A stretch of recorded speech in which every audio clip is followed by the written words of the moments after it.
It is 8:30 in the morning in Oslo, and I'm going to the service center in Brumunddal to get my 12-volt battery fixed. Yeah, well, okay, by the way, my neighbor's uncle and aunt bought an IPS. They ordered it long time ago, long before they saw my videos. Yeah, but anyway, so you know, back in the days in 2014 or whatever, I could get stuff fixed like after 1 to 2 days, but nowadays the service centers are over flooded around Oslo, so that's why I'm driving 1.5 hours to Brumunddal. They have less queues there, at least for quick fixes like this, which is just a 12-volt battery. And you guys know the story. Yeah, the 12-volt battery has been weak for a while. Usually you can drive, some people have been driving for like 4 months without any problems. If you know the physics behind this, that the high voltage battery is being charged via this 12-volt converter. Yeah, it's not an inverter, my mistake. It's a converter that constantly charges the 12 volts to keep it alive. So as long as you don't do any crazy stuff like go too low, then it'll be fine. But I do my crazy experiments, you know, so I want to get it replaced. Yeah, so it is cold outside. Shit, it's so cold nowadays. Winter is coming. Look here. Oh shit. So at least it was probably, you know, freezing temperature outside last night, but Optimus has been charging in the garage, so it's nice and warm. Yeah, I'm preheating it, so let's get cracking then.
Yes, we are finally here at the service center in Brumunddal, and I just park here. With Optimus Prime, you wanna ABC, always be charging. He's so thirsty. I averaged 291 watt per kilometer here, despite some slow traffic towards the end. Yeah, but cool. They have 4 destination chargers here, and they also have some regular Salto box over there, 2 of them.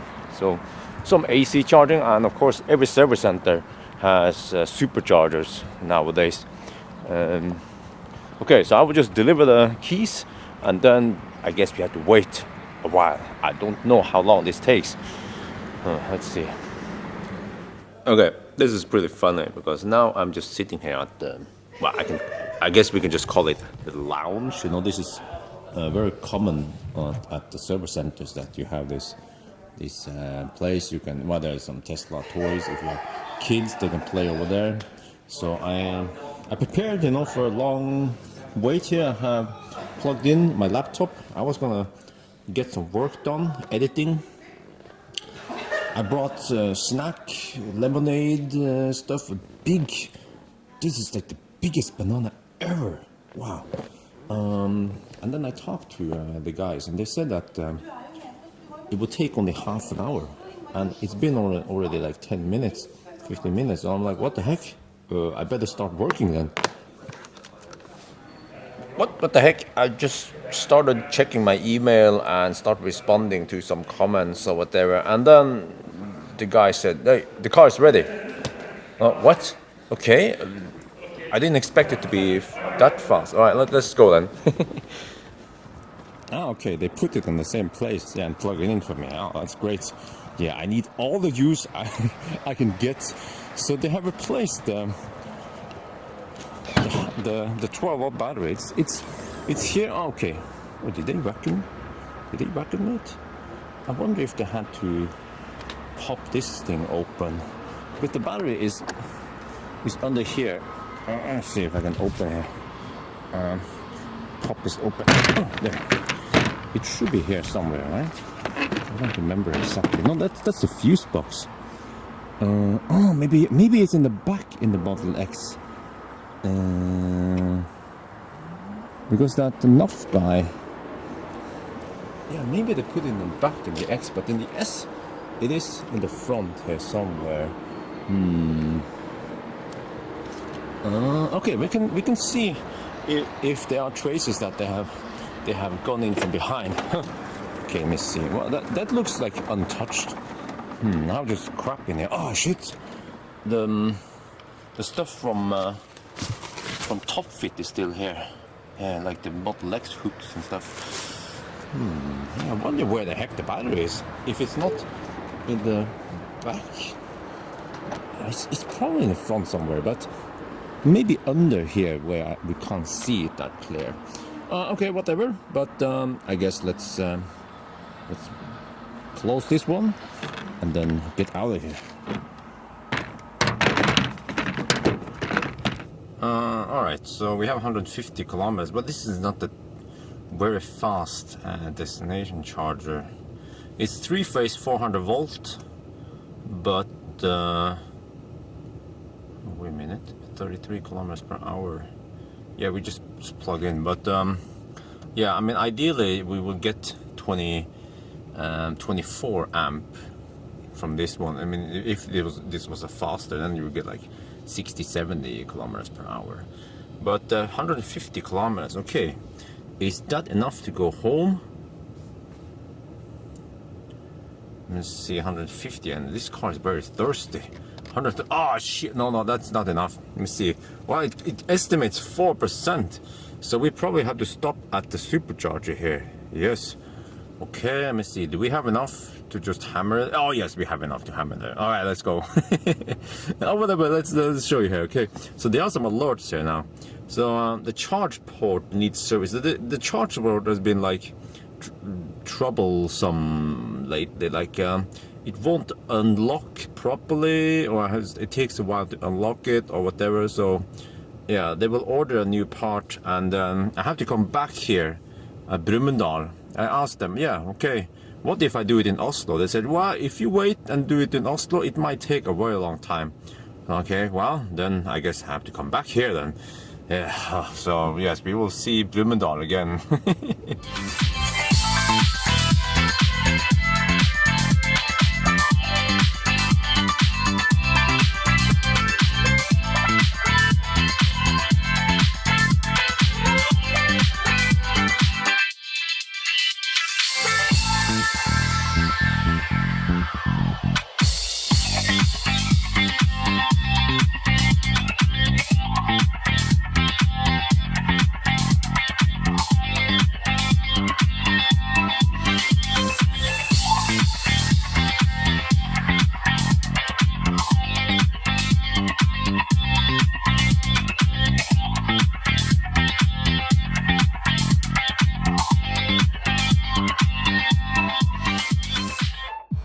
We are now at the supercharger in Nebbenes, and you know this site has 30 stalls, and I showed you in the early video that they are expanding with 14 more stalls. So let's check out how it is now.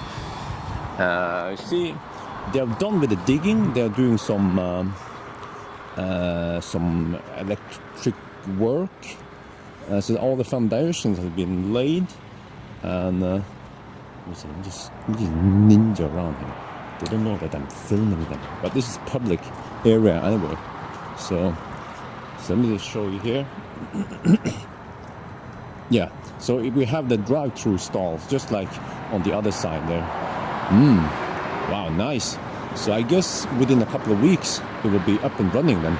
Yeah, usually when we are at this stage, then yeah, well, okay, they probably need to put some tarmac here, but this is looking very good. Oh yes, more stalls. This will be Europe's largest supercharger site soon. Oh man, look, this is the sign that winter is coming. We have ice here. Oh, it's icy. Oh no, we've been iced. Oh, so I guess it was cold here last night. Look. Oh, winter is coming. Time to run away from Norway. Go to Spain. Yes, I want to go to Malaga or somewhere.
Oh yes, we are back home now, but let me show you what is wrong with the charge port.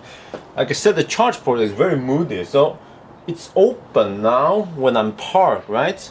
And then, well, okay, at least there's no problem. Okay, and then the door has also been moody for the last couple of months. I also reported that to Tesla. I guess it's not critical, but it's like, you see, it tries to open, and then there's this like motor here that kind of pushes the door open. I'm not sure what it does, but like, so like about 50% of the time when I try to open the door, and now it opens just fine. I think I opened and closed the door way too many cycles than the test cycle I did at the factory. So I've really been abusing the car. See? Okay, let's try again. Yeah, now it works. Yeah, okay. And also my seat just looks disgusting. Just like Rich Rebuild's garage. Yeah. It's nasty shit. Look here. It starts tearing up even more. So I have lots of videos where I show you the development of this seat, how it's like, it's been dirtier and dirtier for every time. You see here we have lots of tearing going on. That happened a long time ago. Here also. And you can put all your cream, all your spunk in the world here to try to make it softer, but I don't think that will happen. What? Well, okay, yes, I will get to you soon. All right. Like I said, the charge port is moody. So, charge port open, right? But if you press the brake, pretend that you're gonna drive. Then it closes. Yeah, alright, and then we exit the car. So see, charge port is closed, so at least the charge port is closed when we are driving. Alright, and then if I lock the door, it opens. So I think Optimus, he wants to be ABC, he wants to always be charging, so we just have to give him the juice. And now the light here doesn't light up, so like, okay, it's locked. Unlock it, and then we have to unlock the charge port there, because if it wasn't unlocked, then I wouldn't be able to put it in. Yes, put it all the way in there, and now we're good. So I mean, the charge port is working, but it's like, it's a bit yeah, moody. I'm not sure how to put it, but okay. But anyway, I think that will be it. There, yes, that will be it for today. We replaced the battery pack. I mean, not the battery pack. We replaced the 12-volt battery. I think maybe it ran like, because you know with this car has done 190,000 kilometers. It's about 2 years old, a little over 2 years old. Millennium Falcon, my previous car, also like, well, okay, the Millennium Falcon, I drove 245,000 kilometers, longer than this one, but I didn't have to replace the 12 volt on that one. I suspect that the reason is because I've been running out of juice with Optimus a couple of times, and every time you run out of juice, you know, the 12 volt is kind of like born like discharge, and the lead acid batteries, the lead acid batteries do not like to be discharged too deep. And also the car was sitting at the service center for several months. Maybe that also kind of like wore it down. So I paid 2,460 NOK something.